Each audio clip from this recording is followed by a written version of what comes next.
Have you ever sat down and looked at your parent and the way he does or she does everything, and you feel like, wow, this one's just on another level? So parents can be toxic. Yes, they can be toxic. But this toxicity, manifests in different ways. And we just want to mention some of those ways. And one example is emotional toxicity. This can involve constant criticism. He belittles you in every way, makes you look like you cannot and you're not worthy it.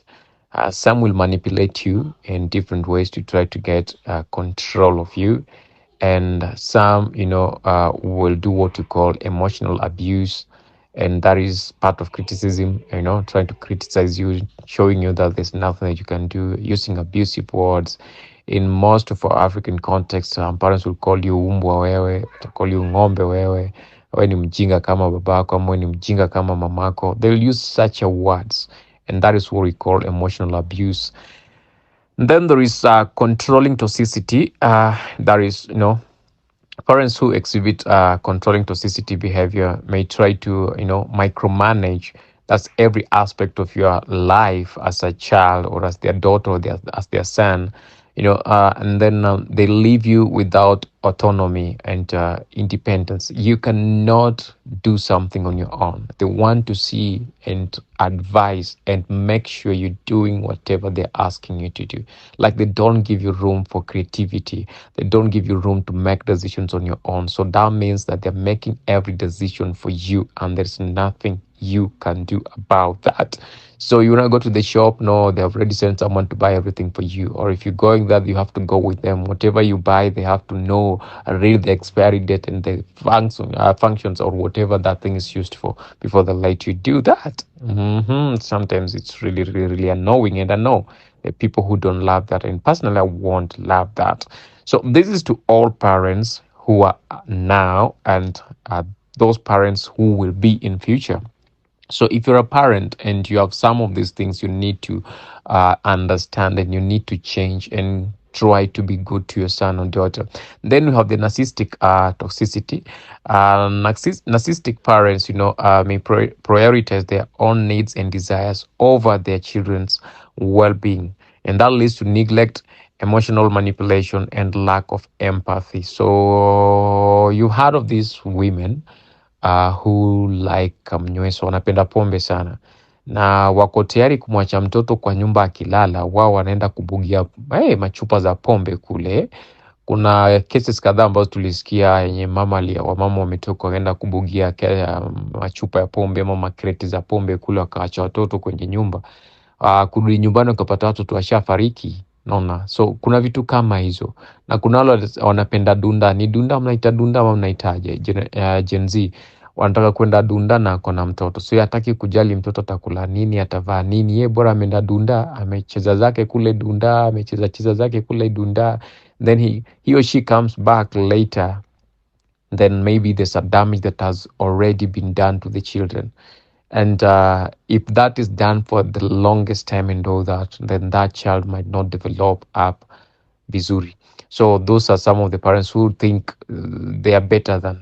Na wakati mwingine unashangaa ni walitaka kuwa na watoto ama walilazimishwa kuwa na watoto. So it happens. So if you're one of those parents, you need to understand that you are toxic to your son or daughter, and you need to change immediately. Enmeshed toxicity, that is, parents may have a blood boundaries with their children, making it difficult for the child to develop their own identity and independence. Quite similar to controlling toxicity and emotional toxicity. So but they leave little for the children to make their own life. And this is wale wanaume wenye wana grow wakishakuwa wakubwa, wanaitwanga mami's boy ama daddy's girl, lakini haizi fanya kitu kama mama hajasema. Lazima atamuuliza mama ndo afanye kile kitu.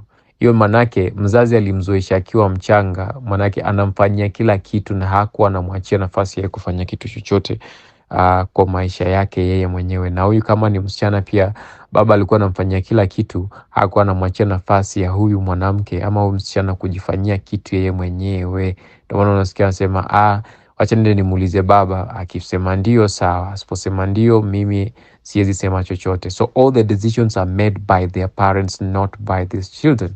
So if you're a parent of such a kind, just know that you're growing up a problem to the next person who'll be living with that person, and you should stop it, or find a way to make it right as early as this. Are we together on that? The next toxicity, which is so rampant, and it's really happening within very many upbringings, is what we call the neglective toxicity. So hapa ni pale penye mzazi anakosa kuprovide emotional support kwa watoto wake, hapeani chakula or environment ambapo watoto wanaweza wakakomaa vizuri, then inafanya watoto najihisi ni kama wameachwa na wako utupu, hawana ulinzi wa kutosha na hawana mtu ambaye anawajali. Na watoto wakikomaa kwa njia kama hiyo, ni wale watoto wataishi kujililia kila wakati.